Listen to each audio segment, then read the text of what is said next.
Oi, tudo bem com vocês? Esta aula é a continuação de Introdução à Semiologia Veterinária, parte 1. Se você não assistiu, assista a primeira parte 1 e depois assista esse vídeo, que é a parte 2. Então se inscreve no meu canal agora e deixe seu like, que me ajuda muito. A aula da parte 1, eu parei em erros do diagnóstico. Se você não assistiu, vai lá e assiste, para continuar aqui. E eu vou continuar com a problemática clínica. Existem duas fases para a resolução da problemática clínica. A primeira é a elaboração de hipóteses, que isso é muito bom quando se recebe uma queixa, mas não podemos dar um diagnóstico só pela queixa, né? Mas ajuda a dar hipóteses, o que pode estar acontecendo com aquele animal, né? E a segunda é a avaliação das hipóteses da primeira parte, das obtidas. Agora é o momento de refutar as hipóteses com base nos exames. A mais difícil é a segunda hipótese, que é a avaliação das hipóteses. Analisar os dados clínicos e resultados dos exames complementares quando solicitado. Quando se tem um bom raciocínio lógico, a segunda parte ela vai ficar mais tranquila. Quando não há mais o que investigar nesse animal, o veterinário ele trata os sintomas, então a sintomatologia. A causa, ele não sabe por que aquilo acontece, mesmo fazendo exames, mas o veterinário não pode deixar o animal sentir aquela sintomatologia, pois pode levar inclusive o animal à morte. Então o médico ele deve tratar os sintomas. Primeiro de tudo é a semiotécnica que o veterinário deve fazer. Coletar dados, anamnese, sempre de modo sistemático para não esquecer de nenhum ponto. Siga sempre essa sequência, porque aí você não vai esquecer de observar. O veterinário não esquece de nenhuma região. Ele vai olhar todas as regiões que ele deve olhar. Outra definição importante na semiologia é o tratamento. O tratamento é o meio do qual lançamos mão para combater a doença.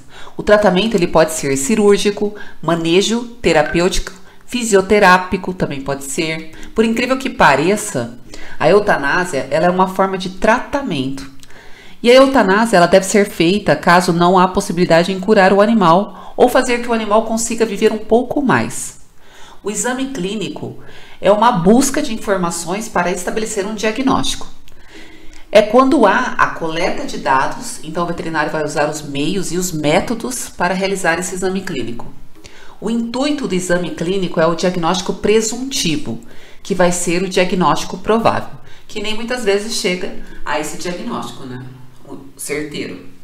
Bom, concluindo, o veterinário vai coletar os dados, fazer um raciocínio lógico para chegar no diagnóstico, que nem sempre vai ser o certo, né? Infelizmente, às vezes dá errado, né?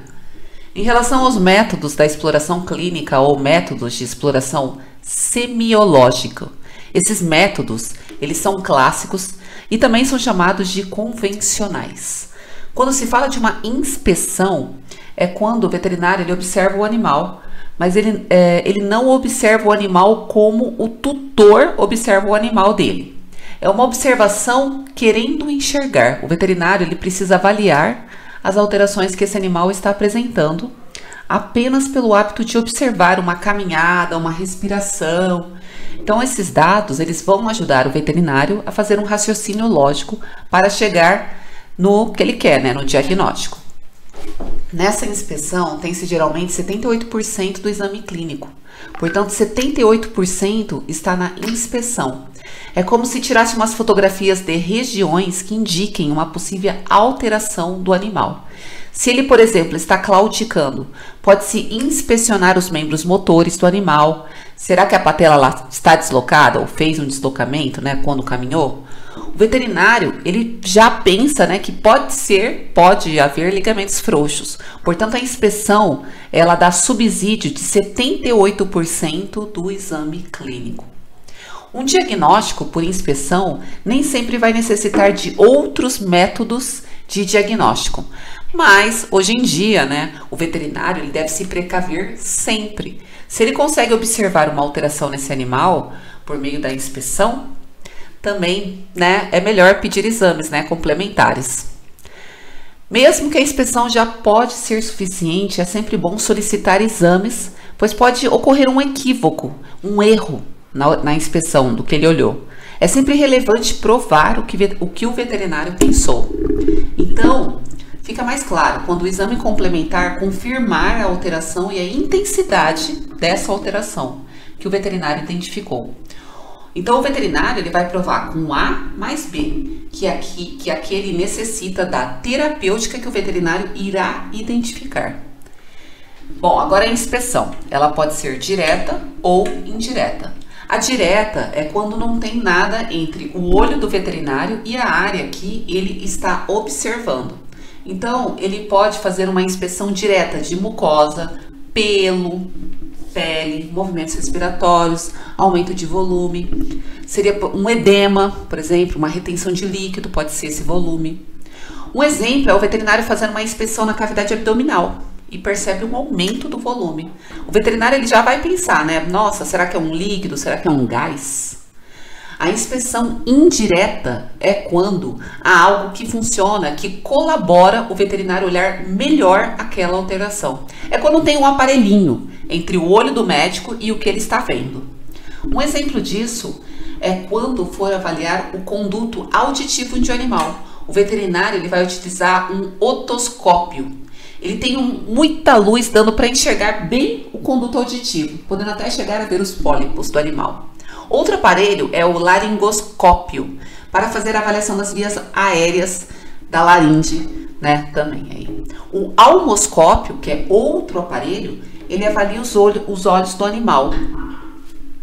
Agora falando sobre palpação. É outra forma para coletar informações desse animal, textura, espessura, consistência. Os exames que se fazem em pele, se usa muito isso. Será que ela está grossa demais, a pele? Como está a consistência dessa pele? Será que ela está desidratada? Tudo isso traz informações para o veterinário. A sensibilidade também, né? A palpação dá para localizar onde o animal ele está com dor. Quando o animal tem dor na região, o veterinário já vai pensar se tem algum processo inflamatório naquela região que está dolorida. Temperatura, dureza, volume, elasticidade, edema, também são outros exemplos. A palpação, ela pode ser direta ou indireta. A palpação direta é quando se utiliza as mãos. E a palpação indireta é quando se utiliza algum instrumento. Por exemplo, uma sonda, catéteres, pinças, agulhas. Através da sonda, o veterinário ele vai conseguir palpar para ver se tem uma obstrução na uretra. A percussão agora é a produção de som. E dependendo do som que se obtém através da percussão, dá para identificar se tem ar naquele local, se tem líquido. Isso é importante para identificar o estágio de uma pneumonia ou uma afecção que acomete o pulmão. Porque já se sabe como é o som do pulmão, né, dos pulmões. É um som claro, porque só tem ar lá dentro. Portanto, por meio de uma percussão, o veterinário ele consegue algumas informações. A percussão ela pode ser direta ou indireta. A percussão direta é quando utiliza as mãos. E a percussão indireta é quando utiliza o martelo e também o plexímetro. A percussão ela deve ser feita em um ambiente tranquilo, sem barulhos, para não atrapalhar ao escutar, né, o que está sendo examinado. Os tipos de som são maciço, claro e timpânico.